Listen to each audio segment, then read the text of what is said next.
Hvaljen Isus i Marija svima. Najprije me rasplače, onda hoće da pričam nešto. Hvala vam za molitvu, hvala vam što ste došli. A ne znam što da vam drugo kažem. Hvala Nikola, hvala cijeloj zajednici na novorođeni što mi evo daje priliku i Gospodin preko ove zajednice da što god, nadam se, pametno progovorim. Ova večerašnja tema govori o nezdravoj navezanosti na osobe, odnosno nezdravoj navezanosti u obitelji. Nisam dugo imala temu jer mi nije ništa onako dolazilo i nisam htjela ništa siliti pa izmišljati, kemijati o čemu govoriti. A ovo mi je nekako sjelo. I evo priznajem da u pripremi ove teme ovo je stvarno i za mene osobno bilo pročišćujuće i iscjeljujuće, pa nadam se da će i vama biti na blagoslov. Kome je namijenjena ova tema? Ali svima.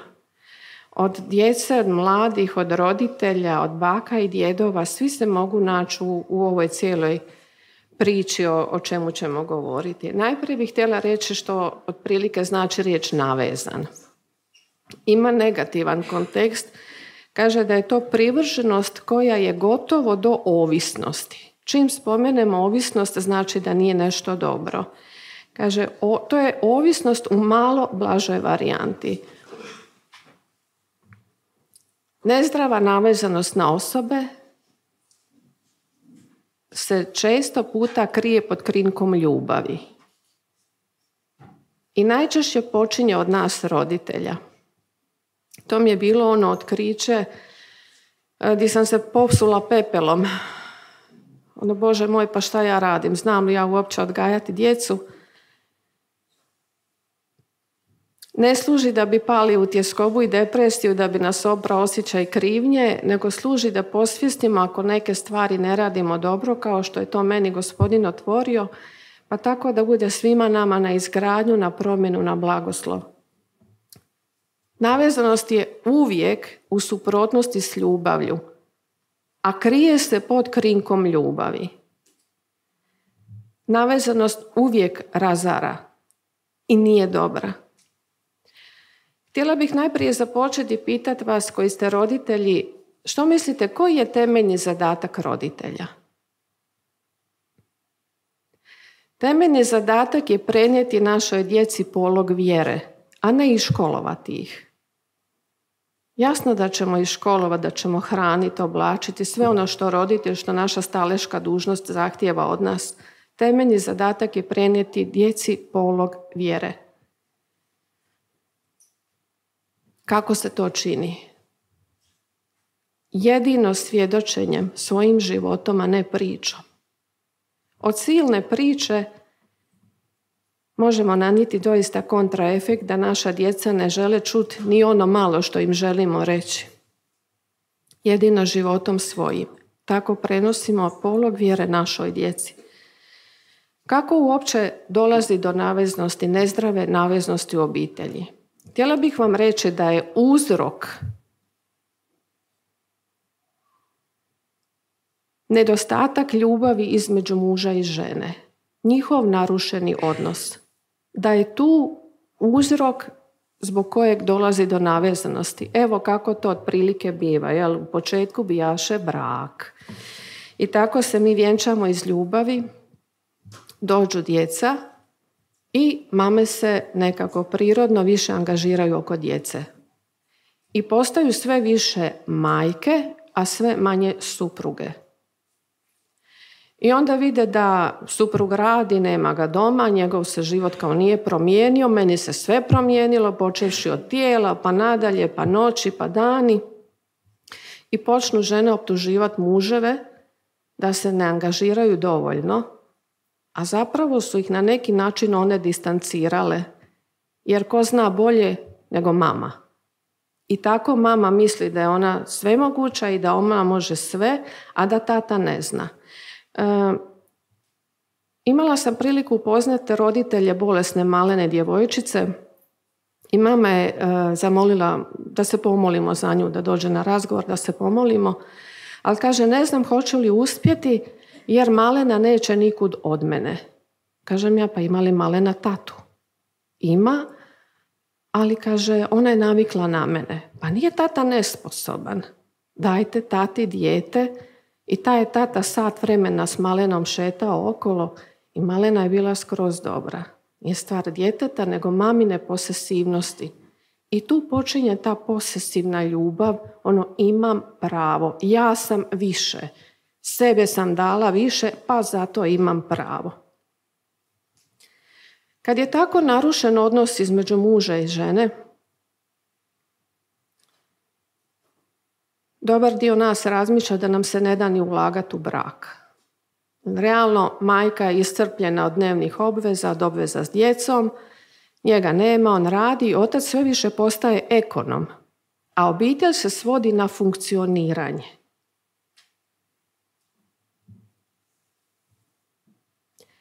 I tu kreće ta posesivna ljubav, koja zapravo nije ljubav, nego navezanost. Najčešće majki na sinove i očeva na kćeri. Sin postane majci životni oslonac umjesto oca. Znači, žena više nema živaca, nema strpljevanja, nema ni volje nekako ulagati u svoj brak, raspraviti svoj odnos s mužem, jer čim počnu odmah to zaiskri i ode ukrivo, onda je bolje ni ne počinjati i onda se počne jadati djeci i onako, eto, sinu. I što učini? Učini da taj sin osjeća i kasnije tijekom svog života i svog braka koje će sklopiti, osjeća odgovornost prema majci i osjeća žaljenje prema majci. Dakle, koji krivi stav mi roditelji imamo ponekad prema svojoj djeci. Dakle, ne govorim sad da je ovo zlatno pravilo da vrijedi za sve obitelji, jer je svaka obitelj zasebna. Ali ako se negdje tijekom ovog izlaganja pronađete, kao što sam se ja pronašla, vidjet ćemo što nam je činiti dalje. Bitno da ono čega nismo svjesni, da postanemo svjesni. Onoga što radimo krivo, da postanemo svjesni da radimo krivo. Jer ono što nam promakne i mi vjerujemo kako smo super roditelji, to je ko gruda snijega na vrhu brijega, pa kad se spusti dolje, onda napravi veliku lavinu. Što čini dijete tako kad se nađe u ulozi nametnutoj koja njemu nije prirodna, kad on postane sin majci, oslonac umjesto muža, umjesto da je to muž bude? Dijete prihvaća tu nametnutu, rekla bih, ili namijenjenu ulogu obiteljskog sustava u kojem živi. Nadalje, misli da na taj način spašava odnos majke i oca. Ajde, nek je mir u kući, pa ja ću podmetnuti svoja leđa. Djeca znaju imati malo godina kad im se nametne ovakva uloga, jer nismo svjesni što im činimo time. A činimo im to da oni odustaju od sebe. Oni se ne uspijevaju zgraditi u cjelovite formirane osobe jer smo im mi nametnuli nešto novo što im nije svojstveno, što nije ono što njih pripada tijekom njihovog odrastanja. Mi smo im nametnuli svoje breme. Mi smo ih na neki način navezali na nas pod krinkom ljubavi. Zašto pod krinkom ljubavi? Zato što svaka majka voli svoje dijete, svaka normalna majka voli svoje dijete i nema lošu namjeru, ali se potkrade ta posesivnost i ta navezanost. Imam pravo. I to postaje teška hipoteka i teški teret koji ta mlada osoba, to dijete, u jednog dana unosi u svoj brak. Vidjet ćemo kako. Teolog Scheunemann je ovako formulirao takvu situaciju. Kaže, tko sina učini nadomjestkom za muža ili kćerku nadomjestkom za ženu, taj je svoju djecu učinio nesposobnom za brak.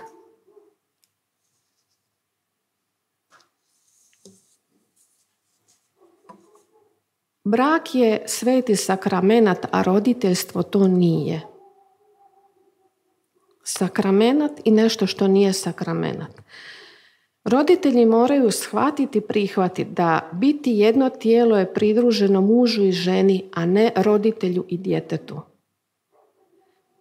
Brak je ispred djece. Supružnik je ispred djece. Ja sam godinama živjela, djeca, na prvom mjestu djeca. Kao nemoćna su, pa moraš se davati za njih. Isto tako se dogodilo, imam 3 djece, da ja sam više postala majka, manje supruga. Pa evo, mužu, oprosti, sorry, popravit ćemo. Sad znam. Kvalitetan brak ima živog Boga, ima sklad. Ali koliko nas živi u obiteljima gdje roditelji baš i nisu u jednom skladnom i kvalitetnom braku. A srce obitelji je brak. Srce obitelji je brak, ne djeca. Brak. Jer je sveti sakrament. Koje greške roditelji tijekom odgoja svog čine? Dakle, ja nisam ni psiholog, ni pedagog, ni teolog. Ja sam, skoro rekao žena, majka, kraljica. Nisam, samo sam žena i majka. Ali evo nekako me Duh Sveti nadahnuo da iz literature, iz Svetog pisma i kršćanske literature nekako mogu pobrojati one, rekla bih, najvažnije greške koje su mi otkrivene.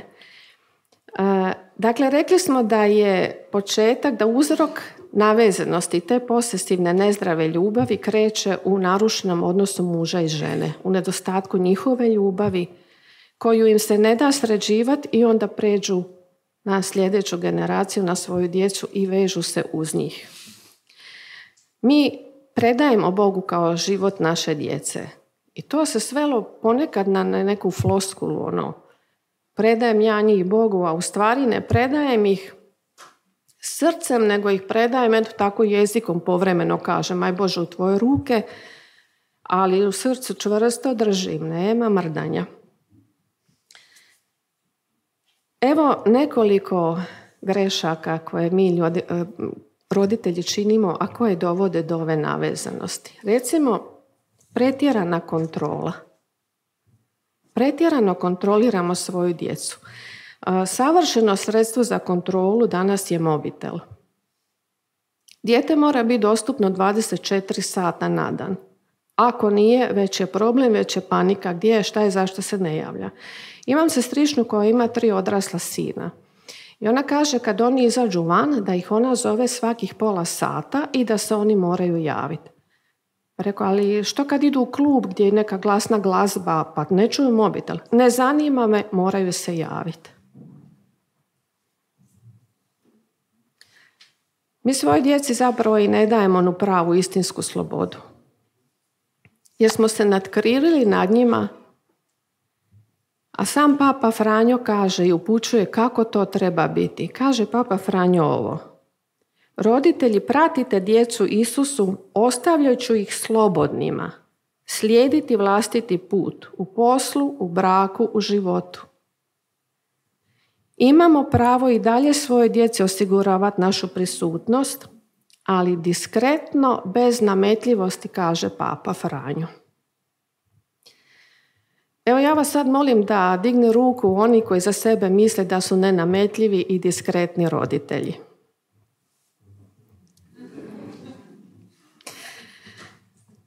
Razmislimo malo o tome. Ne otpuštamo svoju djecu, mi zapravo njih želimo zadržati za sebe i kada oni sklope svoj brak. Imala sam priliku upoznati jednu gospođu koja je sva u panici došla i rekla da ima veliki problem. Koji? Pa kaže, moj se sin oženio, dobili su bebicu i on sam radi. Zamislite, on je njoj, misli na njegovu suprugu, kupio tenisice od 1200 kuna. On po cijeli dan radi, a ona je doma i on njoj kupi tenisice od 1200 kuna. Ja sam pitala, a zašto mislite da je to vaša briga? Kako to uopće znate? Samo me je gledala I rekla sam joj da nema baš pravo tako se petljati. To je njihova stvar, to je stvar između njih dvoje i to oni trebaju rješavati. Nije joj bilo jasno i nismo se poslije toga više nikad vidjeli. Očito nemam pojma šta pričam. Roditelji djecu emotivno ucjenjuju. Manipuliraju svojom ljubavlju. Stvaraju im velik teret. Ne rade to možda često, ali ponekad koriste i tu metodu odgoja koja nije dobra. Miješaju se u odabir njihovog budućeg bračnog partnera. Miješaju se i u brak svoje vlastite djece.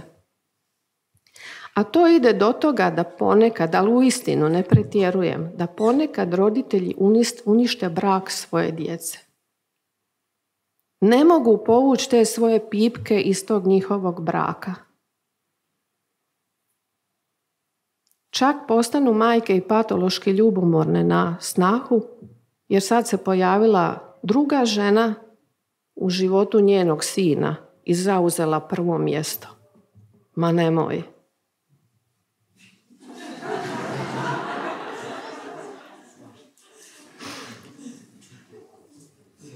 Iz ovih grešaka sam stvarno i ja naučila šta ne smijem.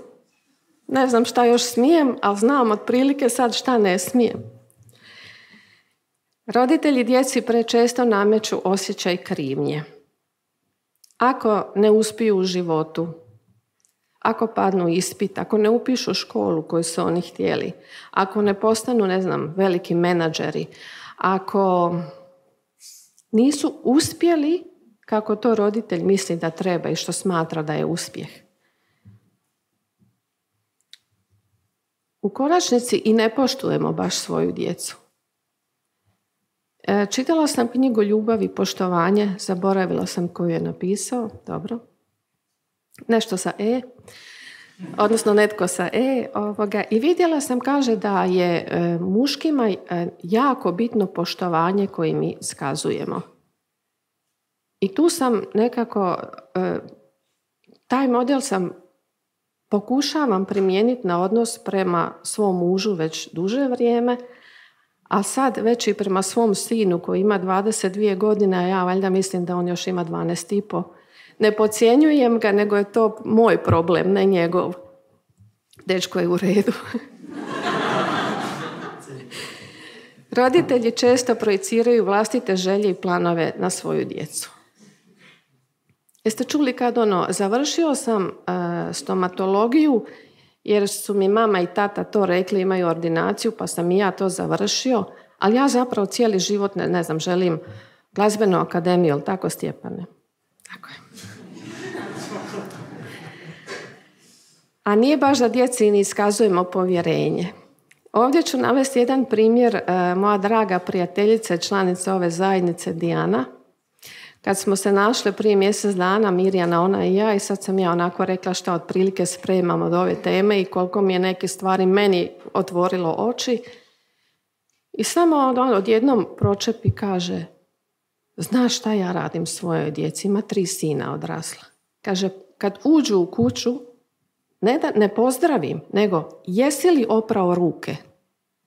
Pazite, žena koja moli za druge, koja je predobra, prekrasna, koja je velika moliteljica, koja je plemenita i sve, ja ju jako volim, nije bila svjesna što čini. Dakle, sve trojici, prva rečenica, jesi oprao ruke. Ali isto tako ju moram pohvaliti da je već mjesec dana nijednom to više nije izrekla.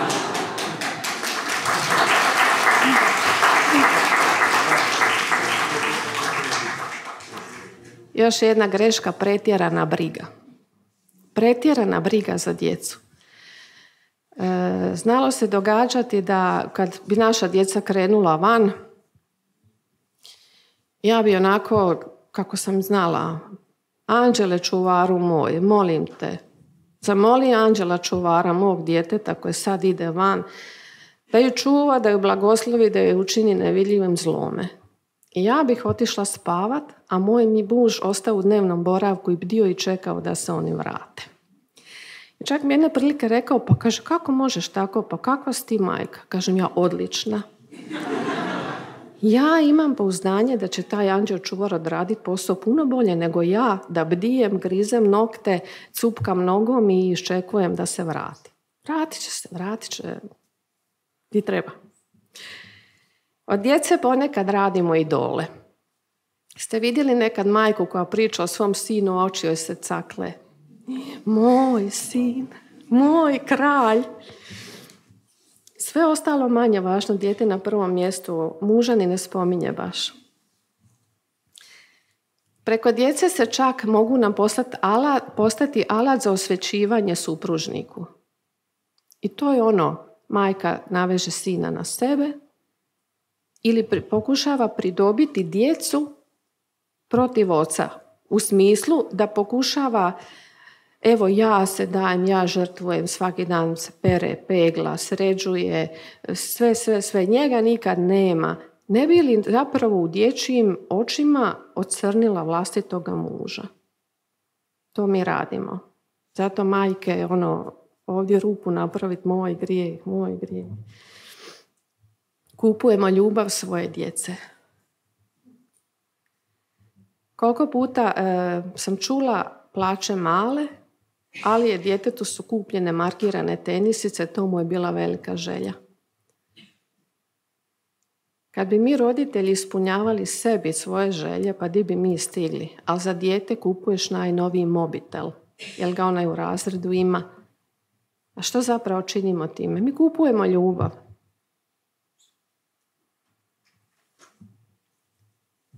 Kaže u Kološanima, očevi, ne ogorčujte svoju djecu da ne klonu duhom.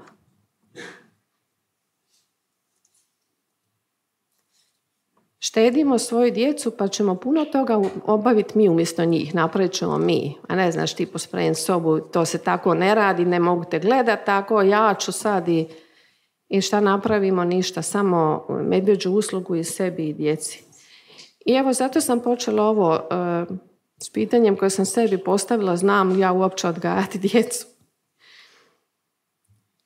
Nekako sam sigurna da postoji velika sljepoća roditelja u cijeloj ovoj priči, a tome u prilog ide temeljna greška koju još nisam rekla, sad ću ju reći i koju mi radimo.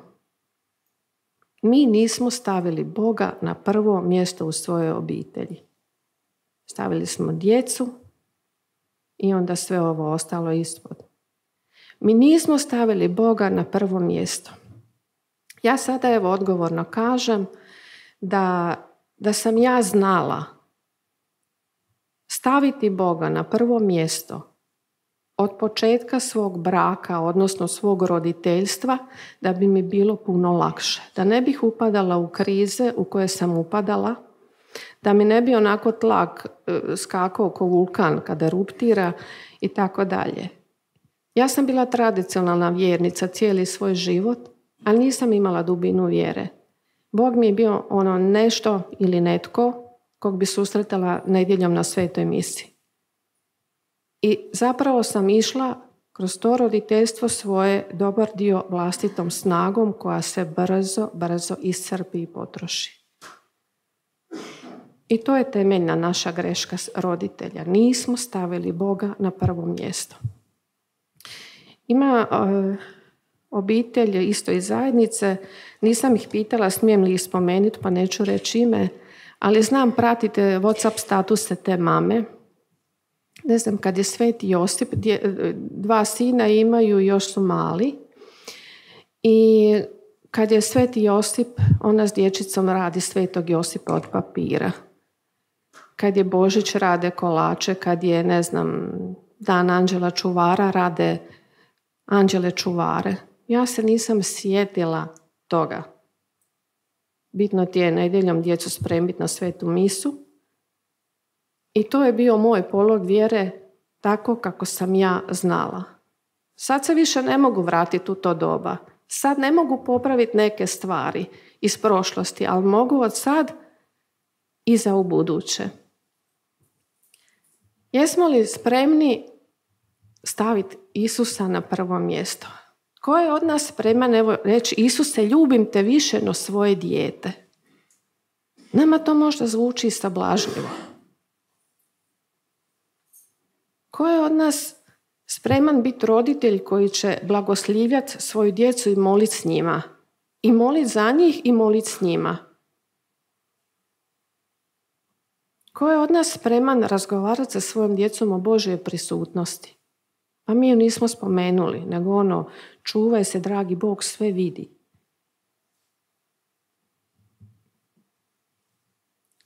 Obitelji gdje je Bog na prvom mjestu, sve ostalo je na pravom mjestu. Evo, voljela bi da ovo zapamtite. Obitelji gdje je Bog na prvom mjestu, sve ostalo je na pravom mjestu. I brak, i roditeljstvo, i odgoj, i komunikacija, i tako dalje. Kad smo kod ovoga, evo, podsjećam vas da imate na YouTube jedno moje predavanje baš komunikacija o obitelji. I tamo sam rekla da sva komunikacija treba počinjati od roditelja, jer mi imamo autoritet, imamo odgovornost. Zato sam i počela večeras sa greškama roditelja. Jer smo prvo nastali mi, a onda naša djeca.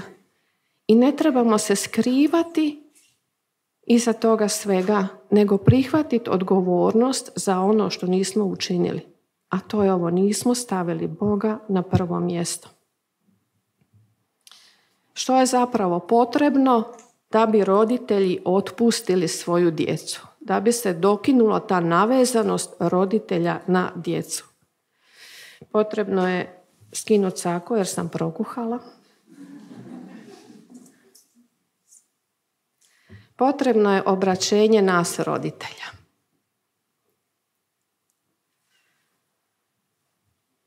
Potrebno je da nas Duh Sveti ovako protrese, kao što je to večeras bilo, i da posvijestimo što smo od ovoga mi činili do sada. A svi volimo svoju djecu. Sve ovo, mladi, što sam govorila o roditeljima, evo, vi možete se zapitati što od ovoga vama vaši roditelji čine i o čemu možda možete porazgovarati s njima. I da pretjerana kontrola nije iskaz ljubavi, nego da nije zdrava i da je destruktivna. Šta nam je nužno shvatiti svima nama roditeljima? A to je da moje dijete je najprije Božje dijete. To nije moje vlasništvo. To je dar Božji meni kao majci, kao roditelju, dan na odgajanje, upravljanje, podizanje, da mu prenesem polog vjere.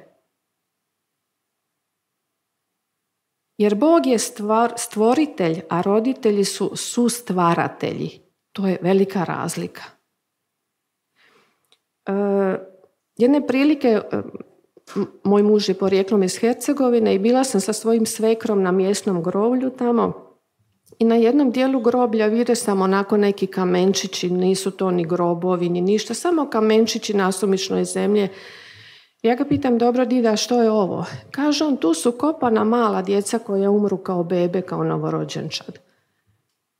Pa reko, kako to da im niste radili one male grobnice, nekakav okvir, nešto gdje? Kaže on, ljudi bi rekli, Bog dao, Bog uzeo. Čini mi se da su oni tad imali zdraviji stav nego mi sada. Bog dao, Bog uzeo. Kad mi zapravo roditelji shvatimo da smo nemoćni i da je naše dijete Božje dijete?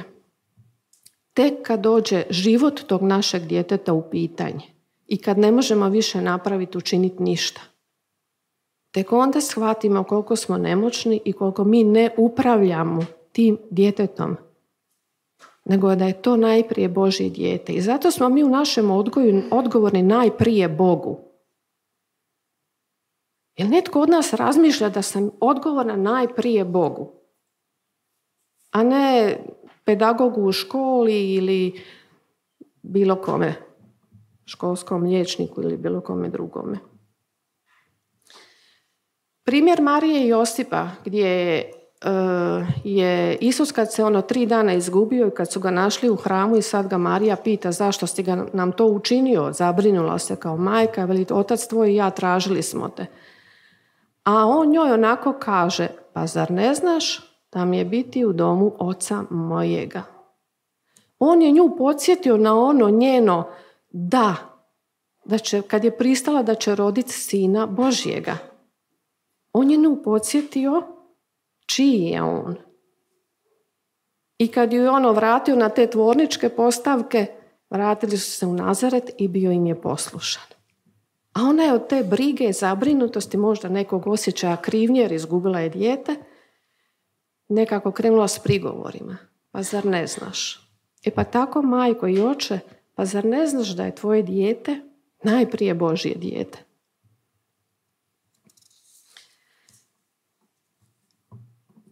Koji bi bili koraci sad kad vidimo koliko smo zabrijali u ovom našem odgoju, koliko smo skrenuli s puta ispravnoga?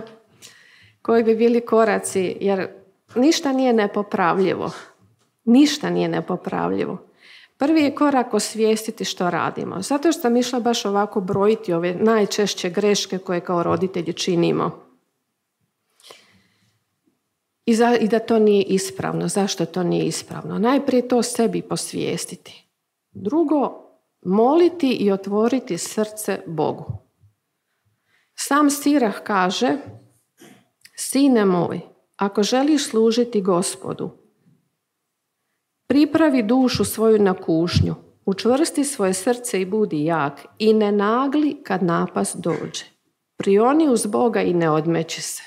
Ja ne znam nikoga drugog ko nama može pomoći osim dragoga Boga, osim njegove milosti i njegove ljubavi koja sve pokriva. I treće i najvažnije, promijeniti ponašanje. Sad kad smo čuli neke stvari i postali svjesni da nisu dobre i kakve posljedice mogu imati za našu djecu, moramo promijeniti ponašanje. To nije više stvar izbora, to se mora.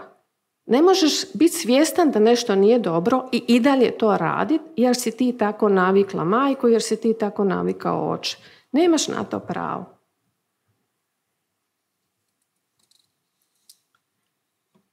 Osobito roditelji moraju shvatiti da kad to naše dijete jednog dana uđe u brak, zasnuje svoj brak, da tada tim danom naš odgoj prestaje. Gotovo, točka. Naš odgoj prestaje.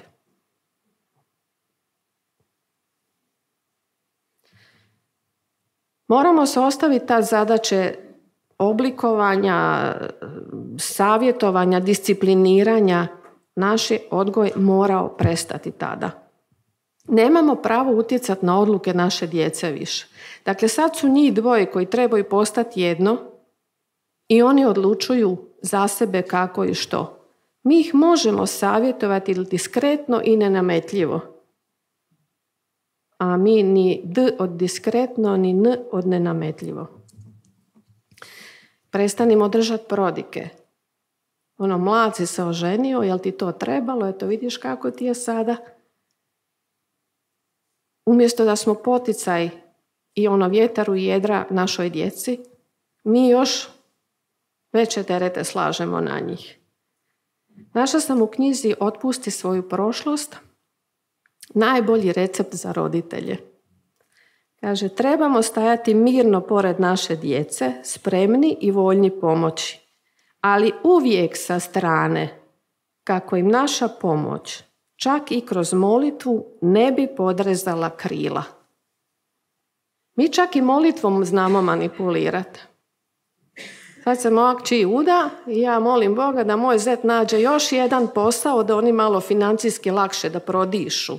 Znači nek on radi 2 smjene da moja kćer lakše diše. I ne smijemo biti pristrani ni u molitvi. Ne smijemo se ni molitvom služiti u svrhu neke kontrole i provođenja svoje volje i svojih želja. Što se tiče roditelja, ovo bi bilo to i sad prelazimo na mlade. Kako cijela ova priča i cijeli ovaj odgoj ovakav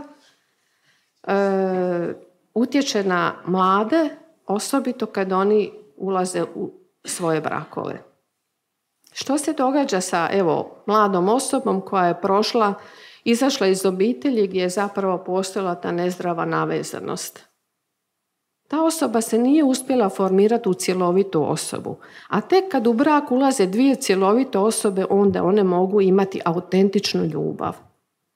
A najčešće se kod nas događa to da izrazito necjelovite osobe stupaju u brak. Jer ponekad kod kuće ti je kaos, mama i tata se svađaju i tako dalje i pokušavaš pobjeći i ideš u svoj brak, ženiš se ili udaješ se, da se spasiš od ove situacije doma. Ali to nije dobar motiv za brak. Znači u startu smo napravili nekakav krivi korak. Ali ima nade, molim vas mladi, dok ja ovo pričam, nemojte slučajno da ko padne u bedaru i da se poljulja, hoće li se ženiti ili udavati. Morate se ženiti i udavati. Upoznaju se takve dvije necjelovite osobe i onako one kliknu po toj svojoj ranjivosti, jer svaka ima traumu koju vuče iz svoje one primarne obitelji. I osoba se otvori ovoj drugoj i prvi put se dogodi da ju netko sluša, da ju netko razumije, zna o čemu govorim, osjeti empatiju od te osobe. Naravno da osjeti kad je proživjela to isto. Ali takve mlade osobe su zapravo izvana, izgledaju jako samouvjereno i sigurno, a unutra su pune kompleksa.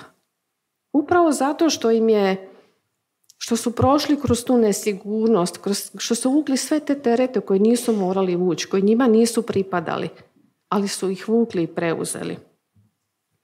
Takvi mladi ljudi imaju pogrešnu sliku braka u startu, a ta pogrešna slika je nasljeđe od roditelja. To je ono kad misliš da će ti druga osoba nadomjestiti ono što ti nemaš. Ko jedini može popuniti praznine u ljudskoj nutrini? Samo dragi Bog.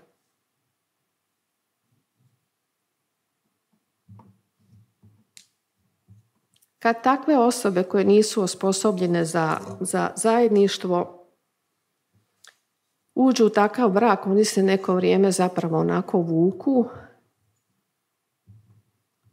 i pokušavaju na neki svoj način ili s Božjom milošću ili s dobre ljude oko sebe iščupati se iz cijele te priče loše i da to zaživi, da taj brak zaživi. Nažalost, većina njih, ajde neću reći većina, malo pretjerujem, dobar dio brakova zapravo potapa se jer ne mogu izdržati to što im se događa, nisu pripravljeni,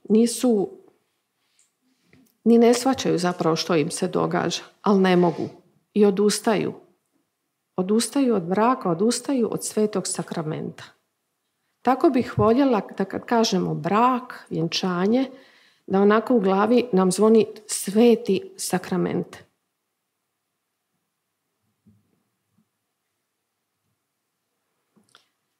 Gdje je takva osoba koja sad brak joj ne štima, gdje ona vidi izlaz? Gdje ona vidi nekakvu sigurnost? Gdje se vraća? Vidi u roditeljima.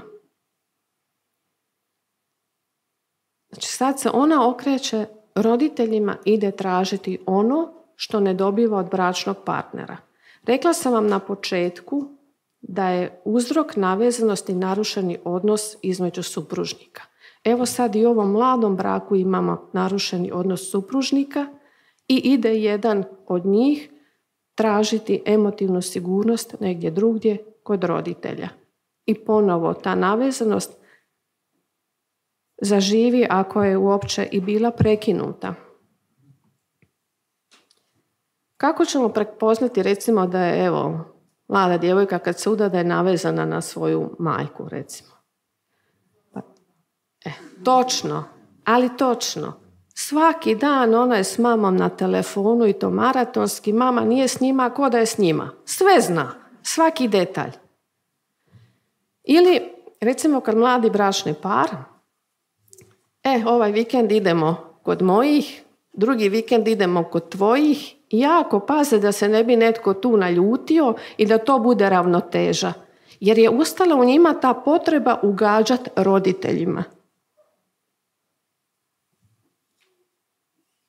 Ili odabir mjesta života gdje će živjeti, gdje će ići u podstanarstvo ili kupiti nekretninu. Pa netko od supružnika najčešće gleda da to bude što bliže njegovim roditeljima.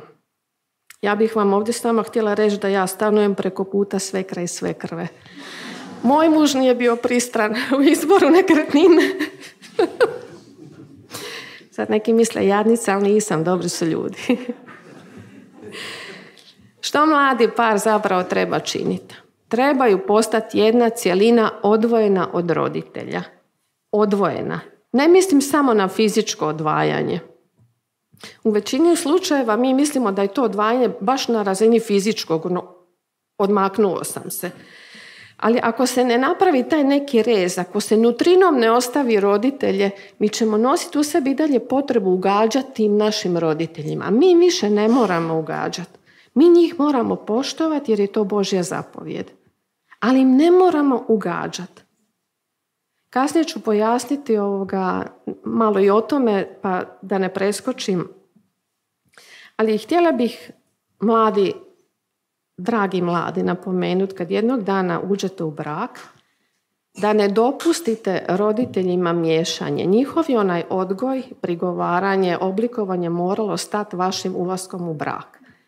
Jer ponekad ta roditeljska posesivna ljubav može uništiti brak mladih ljudi, njihove vlastite djece.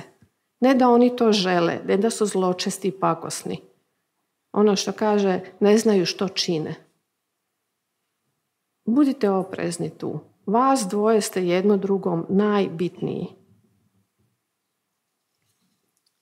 Velik dio propalih brakova je i dobrim dijelom zato što barem jedan od supružnika ne uspijeva ostaviti oca i majku, nego jednom nogom je u roditeljskoj lađi, drugom nogom je u ovoj bračnoj lađi, a nijedan brod ne može krenuti. Kada ulazimo u brak, mi hoćemo ili nećemo, unosimo i onaj emocionalni teret, kufer prošlosti, nasljeđe naše primarne obitelji. Unosimo očekivanja naših roditelja i viđenja kako bi naš brak trebao izgledati. Evo isto primjer iz mog života, ja se udala i moj muž je išao godinama na nogomet subotom i meni se od tog nogometa dizala kosa na glavi. I uglavnom zove mene moja mama, slušaj Stano, pa on je sad oženjen čovjek, pa ne može on opet ići svaku subotu na nogomet.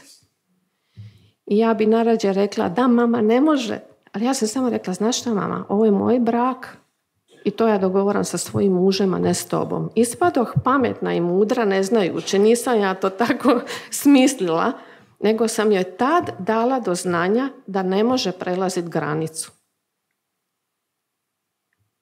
U braku sam da ne promašimo, 94. godine, nikad ne znam pozbrojiti. Uglavnom, moja mama i sad nasrče. Još uvijek nije odustala, a voli nas sve. I voli mog muža i moju djecu sve. I dobra je. Ali i sad navrć. I sad bi htjela neku kontrolu. I sad bi ona htjela upravljati barem nekim malim segmentića. I sad traje ta borba. Da joj se ne da preći granica. Ne popušta ona, ali ne popuštam ni ja. Sveto pismo kaže ostaviti oca i majku, prionuti i postati jedno. Što bi sad značilo ovo ostaviti oca i majku? Kaže, ostaviti roditelje znači zatvoriti srce i neprimjerenom roditeljskom utjecaju. Zatvoriti srce i neprimjerenom roditeljskom utjecaju. Dakle, mi ne prekidamo vezu s roditeljima, sad ko vas šiša. Mi ne želimo više da taj njihov loši utjecaj ulazi u naš život. Sad imamo autoritet jer smo u svetom sakramentu. Jer kome smo mi dali obećanje? Mi nismo dali roditelju obećanje, nego toj osobi s kojom smo došli pred oltar i Bogu. Dakle, roditelj prste k sebi, ne može dalje. Prionuti, kaže, prvo otvoriti se partneru, a onda i zatvoriti se svima drugima. Ako vam nije jasno, poslušajte ovo još jednom. Ja ću gledati koliko ima pregleda na YouTube. Jasno je da se u mladim brakovima pojavljuju strahovi, hoće li mi je ta osoba moći da to što ja trebam, da su nesigurnosti, mogu li se pouzdati u nju i tako dalje. Ali to nije razlog da onu stabilnost tražimo još uvijek kod roditelja. Plivaj, brate. Oženio si se, udala si se, plivaj tu. Snalazi se kako znaš. Roni, plivaj, muški, ženski, delfin ili šta ja znam. Šibaj, nema odustajanja. Nema ići mami plakat. Pa nema toga. Koji su loši primjeri je tako kad mlada osoba uđe u brak? Gdje se vidi da još uvijek to se nije dogodilo ostaviti oca i majku? Recimo kad eto mladi muž s posla ide prvo mami ispričat kako je bilo na poslu, kako mi je prošao dan i onda tek ide svojoj supruzi. A reći će pa bila mi je mama usput. Ma nemoj. Ili kad mlada evo supruga...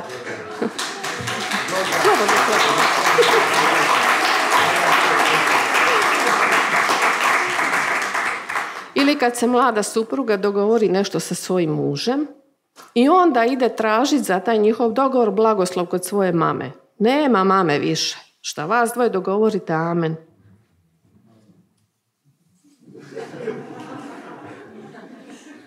Ko se prvi udaje? Dragica? Nema je ovdje. Ajde, nek prepiše. Daću je materijale.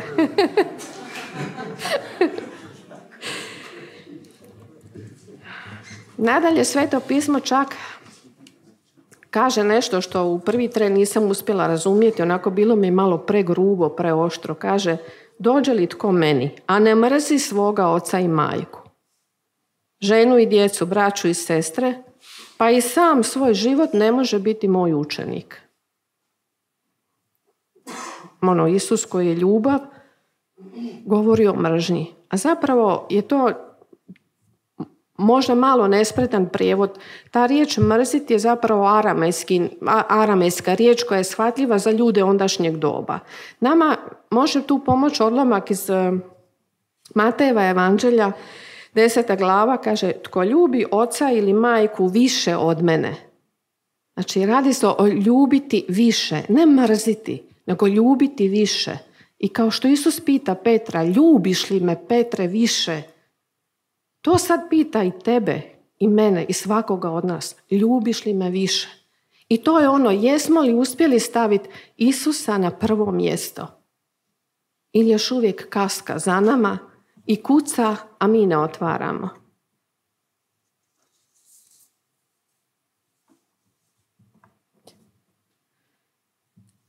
Što je sve potrebno da bi se u braku ostavilo oca i majku? Znači, mladi koji ste u braku ili se spremate za brak, evo nekakav sukus, što je to potrebno da bi se ostavilo oca i majku? Kaže, prvo samostalnost i zrelost. I pobjeći čim prije od kuće roditeljske nije dobar motiv za brak. Ali vi mladi koji ste u ovoj molitvenoj zajednici ste blagoslovni jer ste već naučili puno toga. Jer ste već naučili što je istinska ljubav, ljubav koja prašta, koja se ne hvasta i tako dalje i tako dalje. Mi o tome stariji nismo imali pojma. Nadalje, financijska neovisnost od roditelja. Wow. Kaže, bolje je započeti skromno nego li biti financijski vezan uz roditelje i polagati im račun. Znači, za svaku pomoć koju roditelj da, ti trebaš sad, otišlo ovdje, to je otišlo ondje. Malobrojni su roditelji koji od srca daju svojoj djeci jer žele pomoć i ne traže da im se polaže račun. Prostorna distanca između roditelja. To ne mora biti samo fizičko odvajanje, jer nemaju svi financijsku mogućnost odvojiti se možda u prvom redu. To se više radi o onome da njih dvoje postanu jedno. O tom nekom odvajanju, o tom zajedništvu njih dvoje. Roditelji mogu tu prolaziti, biti u istom kućanstvu, ali njih dvoje moraju imati vrijeme za sebe i moraju znati kome su što obećali. I zadnje, a jako bitno, dečki osobito vi, ne tražiti nesvjesno u svom partneru oca ili majku.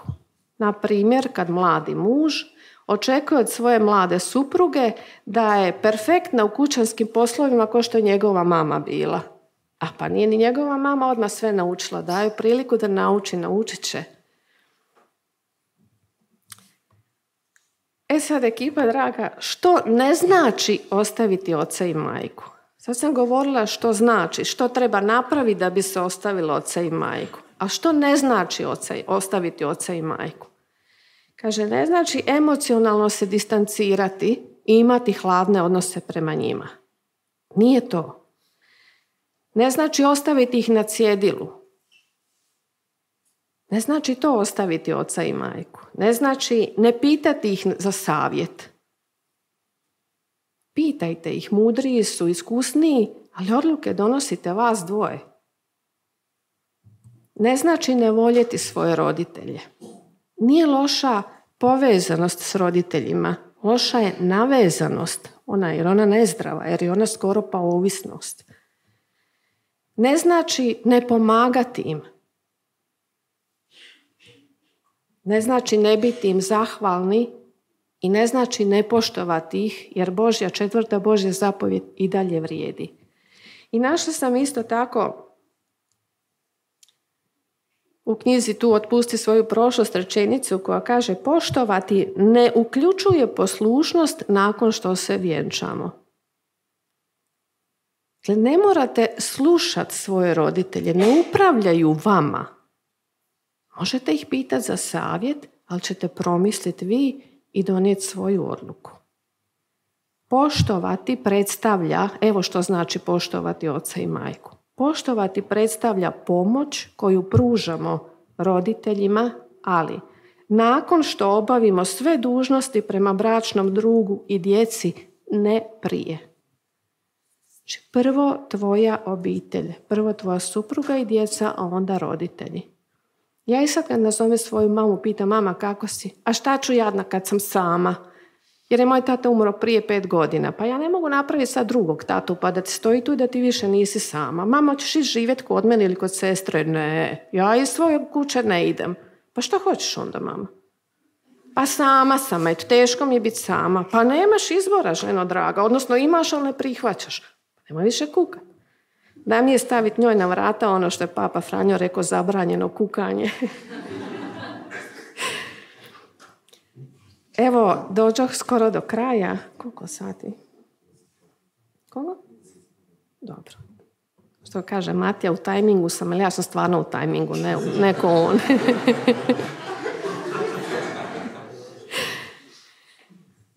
Htjela bi evo zaključno završiti samo s nekim onako rečenicama koje bi nam mogle biti od koristi. A to je da shvatimo da mi stvarno bez Božje pomoći, bez njegove intervencije, mi ne možemo izvršiti ono obećanje ljubavi koje smo dali pred oltarom. Zato što smo i tad njega uključili, barem deklarativno, jel? Je morao se vjenčati u crkvi jer bi mama i tata poludili da nisi. Brak bez Boga je pustinja. Brak sa živim Bogom je sklad. Mi biramo. A mi biramo. Kad djeca vide da roditelji ostaju zajedno u braku, bez obzira što se isporječkaju, ali da se mire, da umiru sebi, ali ne trpe, onda ta djeca sa sobom vuku takav ne teret prošlosti, nego blagoslov prošlosti. Ali ovdje bih htjela utješiti sve one čiji roditeljski brak nije dobar. I reći da je svaki brak original za sebe i priča za sebe. I to što roditeljski brak nije štimao, ne znači da vaš brak neće štimat, mladi dragi. Svaki je original i vi ste originali. Ono što, kako će štimat? Tako što, evo, svojom snagom ne možemo, ali sad znamo da s Bogom možemo. Jer Bogu je sve moguće. Ali baš sve. I zato ono gdje smo pogriješili do sada i kao roditelji, i kao mladi bračni parovi, ili kao stariji bračni parovi, sve je popravljivo. Kad Boga k sebi zovnemo i pustimo ga u našu obitelj, u naš brak, popravljivo je. To je poruka nade, da možeš, Da nije kasno, da nije sve gotovo, da nije sve promašeno, da nisi mašio cijeli fudbal. Da možeš dalje. Kaže Sirah, predajmo se u ruke Gospodnje, a ne u ruke ljudske. Dosta smo išli svojom snagom i to nas je potrošilo, umorilo, bacilo u nekakvu tjeskobu ili depresiju, beznađe ili što li. Kaže, jer kakvo je u Gospoda veličanstvo, takva je i njegova milost. Upravo zato što je milostan, natopit će svako srce željno njega svojom ljubavlju. A ljubav je naše pogonsko gorivo. Ne ovo zemaljska, nego nebeska ljubav. Zapamtite evo na kraju da je navezanost uvijek u suprotnosti s ljubavlju, bez obzira što se kao fol krije iza ljubavi. Kad je nešto skriveno i kaže da je ljubav, a nije ljubav, onda je to zamka zloga. Nezdrava navezanost je zamka zloga u koju mi upadamo. Što kaže prorok Hošea, narod moj gine jer nema znanja.